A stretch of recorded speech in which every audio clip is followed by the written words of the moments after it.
pushed salty chips through salsa, ordered flautas, his elbows on a plastic tablecloth. He did the same thing 2 or 3 times, reading a paperback through the meal. The busboy said, "Hey bro, that's a new book, no?"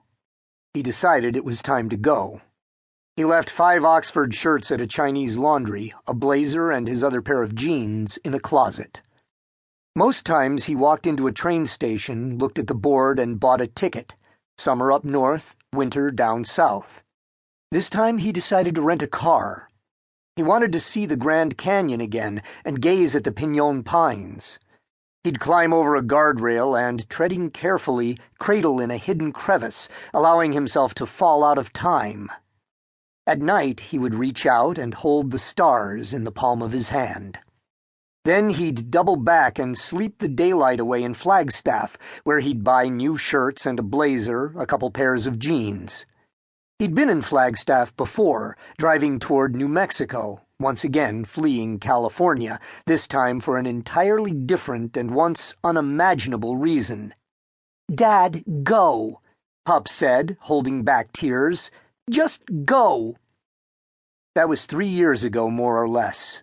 Back then, he didn't know how to disappear. He didn't know how to live only in a moment or beat back his loneliness. He'd walked Arizona for hours, the heat relentless, until the sun was gone. He arrived at Sunset Crater after midnight and knelt to run his hand across the basalt on the lava flow trail. A park ranger nudged him awake. He'd fallen asleep at the base of the volcano. Now he left Flagstaff and drove south as if he were returning to Phoenix. But then he turned off the highway, climbed high, and pulled into an old copper mining camp that came back as a hub for artists and antique dealers. It had a dusty 2-story flat-iron building, and when he turned a corner through the twilight he could see forever, adobe and sky blue. Down the end of the block was a bar with a few motorcycles out front. He needed a shower and a shave, but he figured the crowd, such as it was, wouldn't mind if he had a burger and a beer.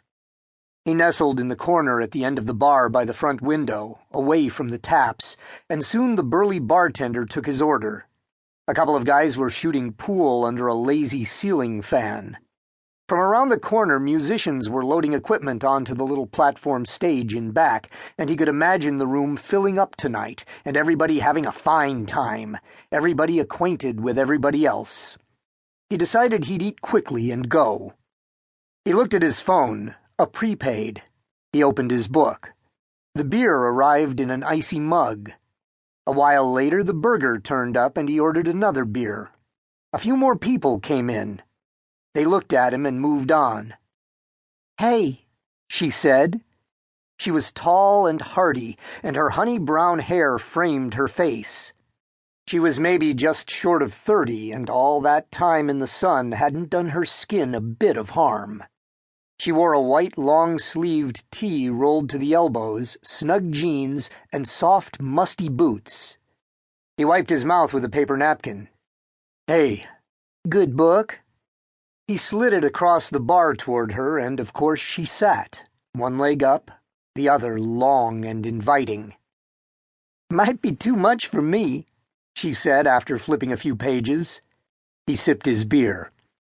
The bartender brought a long neck to her. "Ginger," she said. "JJ," he told her. It was the name he used in Phoenix.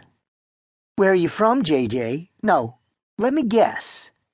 The driver's license in his wallet said he lived in Toronto, Indiana. He'd never been there.